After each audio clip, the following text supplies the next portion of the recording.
नीट पेपरफुटी प्रकरणात मोठा ट्विस्ट काय? सीबीआयच्या कारवाईत मोठा खुलासा होणार. 11 तासांच्या चौकशीनंतर लातूरमधून एकाला घेतलं ताब्यात. सीबीआयनं कारवाई केलेले शिवराज मोटेगावकर कोण आहेत?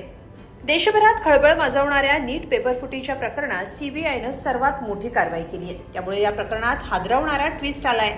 सीबीआयनं नीट पेपरफुटीच्या प्रकरणात लातूरमधल्या एका कोचिंग सेंटरवर कारवाई केली आहे. धक्कादायक बाब म्हणजे या कोचिंग सेंटरमधले अनेक सराव परीक्षांचे प्रश्न थेट नीट परीक्षेच्या मूळ प्रश्नपत्रिकेशी जुळत असल्याची बाब समोर आली आहे. सीबीआयनं लातूरमधून एका प्रख्यात नीट क्लास संचालकाला अटक केली आहे. शिवराज मोटेगावकर असं त्यांचं नाव आहे. सीबीआयनं मोटेगावकर यांची तब्बल 11 तास चौकशी केली आणि मग त्यांना ताब्यात घेतलं.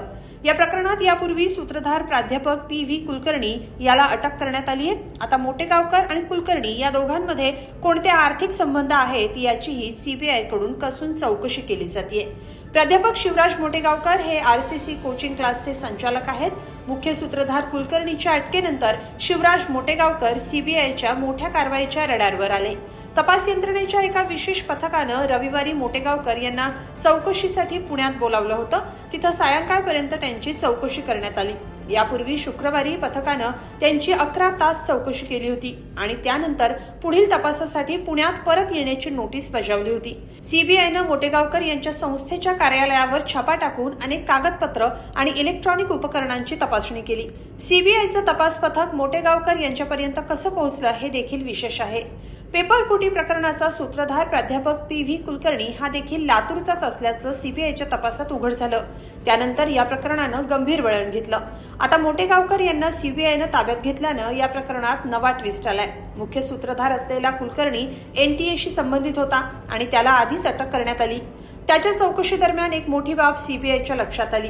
कुलकर्णी आणि मोटेगावकर एकमेकांना ओळखत होते. काही वर्षांपूर्वी त्यांच्यात मतभेद झाले होते, पण नंतर त्यांच्यात सलोखा वाढला. विशेष म्हणजे मोटेगावकर यांच्या संस्थेची सुरुवात 1999 मध्ये फक्त 10 विद्यार्थ्यांसह झाली आणि आता राज्यातल्या अनेक जिल्ह्यांमध्ये या संस्थेच्या शाखा आहेत.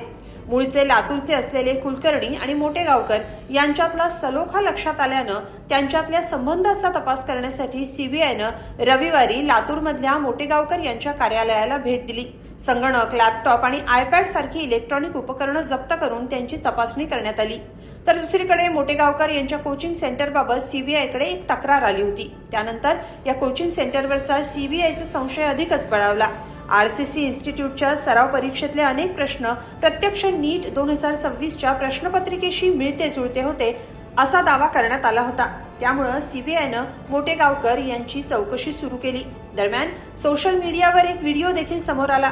यामध्ये संस्थेचे प्रमुख विद्यार्थ्यांना विचारतायत की सराव परीक्षेतले किती प्रश्न प्रत्यक्ष परीक्षेत आले. यावर विद्यार्थी होकारार्थी उत्तर देत असल्याचं व्हिडिओत दिसतंय. मोटेगावकर यांच्या संस्थेत दरवर्षी अंदाजे 40,000 विद्यार्थी प्रवेश घेतात. प्रति विद्यार्थी सरासरी 50,000 ते 65,000 रुपये शुल्क आकारलं जातं. त्यामुळे या कोचिंग संस्थेची वार्षिक उलाढाल 100 कोटी रुपयांपेक्षा जास्त असण्याचा अंदाज आहे. आता मोटेगावकर यांच्या चौकशीत सीबीआयला कोणता खुलासा होतोय हे पाहावं लागेल. पण दिवसेंदिवस नीट पेपरफुटी प्रकरणात होत असलेल्या अटक आणि कारवाई पाहता या प्रकरणात दिग्गजांचे हात बरबटल्याचं समोर येत आहे. तुम्हाला काय वाटतं? कमेंटमध्ये नक्की लिहा आणि lokmat.com ला सबस्क्राईब करा. धन्यवाद.